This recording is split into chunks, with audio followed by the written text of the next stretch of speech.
Welcome to this lecture on computational biology.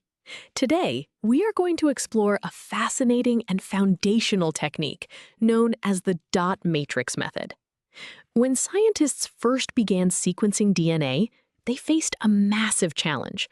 How do we make sense of thousands of letters of genetic code? Staring at raw text is confusing, but this method transforms that text into a clear visual picture. Let us dive in and see how it works. Now that we know our topic, let us understand the core idea behind it. Imagine you have two long lists of letters, and you want to see if they contain the same hidden message. If you just stare at them, your eyes will cross and you will likely miss the patterns. But what if you wrote one list across the top of a grid and the other list down the side?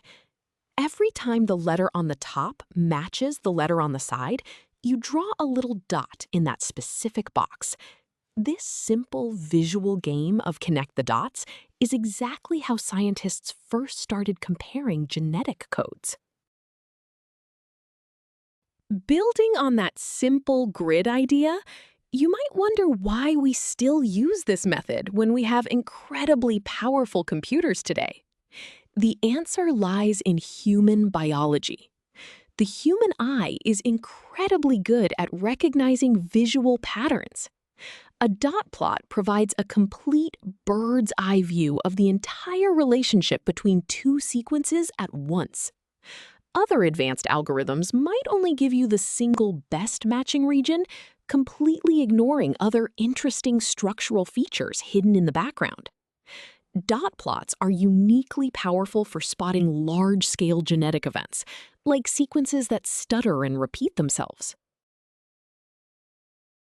To turn this visual game into a computational tool, we need to define it mathematically. The formula you see here is the logical rule for filling out our grid. The symbol D represents the matrix itself, and the subscripts I and J refer to the specific cell located at the ith row and the jth column. S1 and S2 are the two biological sequences we are comparing. The rule is simple. If the character at position I in the first sequence is exactly the same as the character at position J in the second sequence, we assign a value of 1, which means we draw a dot. If they do not match, we assign a value of 0, leaving the cell empty. Before we move on to larger genomes, let us see this formula in action with a concrete example. We will compare two short DNA sequences. Sequence 1 is ATGC, which runs along the top to form our columns. Sequence 2 is ATCC, which runs down the left side to form our rows. We systematically compare each letter. The first row is A, which matches the A in the first column, so we place a 1. The second row, T, matches the second column, T. The third row, C, matches the fourth column, C. Finally, the fourth row, C, also matches the fourth column, C. The resulting matrix reveals exactly where the sequences align. Now that we have built our matrix, let us interpret what those ones and zeros actually mean biologically. When you look at the final matrix, you will look for diagonal lines of ones. A continuous diagonal line starting from the top left represents a matching substring present in both sequences.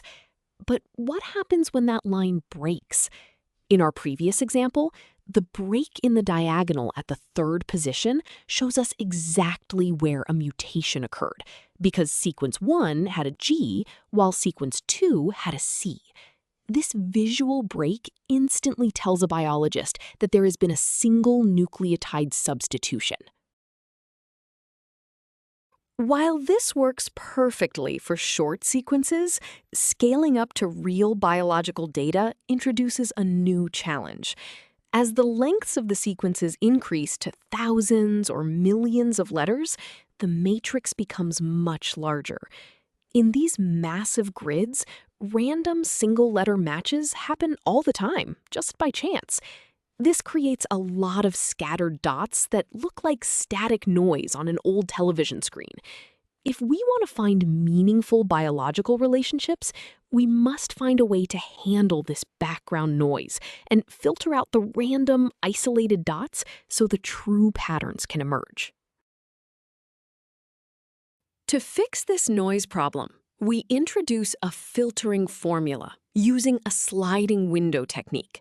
Instead of comparing single letters one by one, we now compare chunks of letters. In this formula, the symbol W represents the window size, which is the length of the chunk we are currently looking at. The symbol S represents the stringency, which is the minimum number of matches required to actually draw a dot. The delta function simply checks for individual matches, and the summation adds them all up within our window. If we increase the window size, W, and the stringency, S, we make the test stricter, which physically decreases the amount of random noise on our plot. Let us apply this filtering formula to see how it cleans up our data. We are given a window size of 3 and a stringency of 2. This means we will only draw a dot if at least 2 out of 3 letters match in our sliding window. We take a 3-letter chunk from sequence 1 and compare it to a 3-letter chunk from sequence 2. We count the total number of exact matches. Because a single random match will only give us a score of 1, it fails to meet our strict threshold of 2. Therefore, we only place a dot at the center of the window when the condition is met, effectively filtering out the isolated noise. So, we have successfully filtered our matrix. This brings us to the ultimate goal of the dot matrix method. By applying this sliding window technique, the scattered, isolated dots completely disappear from the matrix. Only the strong, continuous diagonals remain visible to the researcher. In computational biology, this is practically interpreted as finding regions of true biological homology. Homology means shared ancestry, rather than just random chance alignments. This filtering allows computational biologists to clean up their messy data and focus entirely on the genetic regions that actually matter for their evolutionary research. To truly appreciate this, let us look at a visual representation of a filtered dot matrix plot. On the screen, you see a clean graph where the horizontal axis represents sequence 1 and the vertical axis represents sequence 2. Notice that there is no static noise here. Instead, you see a long, solid diagonal line of dots running from the top left toward the bottom right. This main diagonal represents a long region of biological homology. Just below it, you can see a shorter, parallel diagonal line. This secondary line instantly teaches us that a specific sequence segment has been repeated, a structural feature that is crucial for understanding genetic diseases. We have covered a lot of ground today, so let us review the key takeaways. First, the dot matrix method is an elegant and highly visual tool that forms the bedrock of early bioinformatics, allowing us to instantly spot similarities and mutations. Second, while raw data can be noisy, using sliding windows and stringency thresholds effectively cleans up the plot.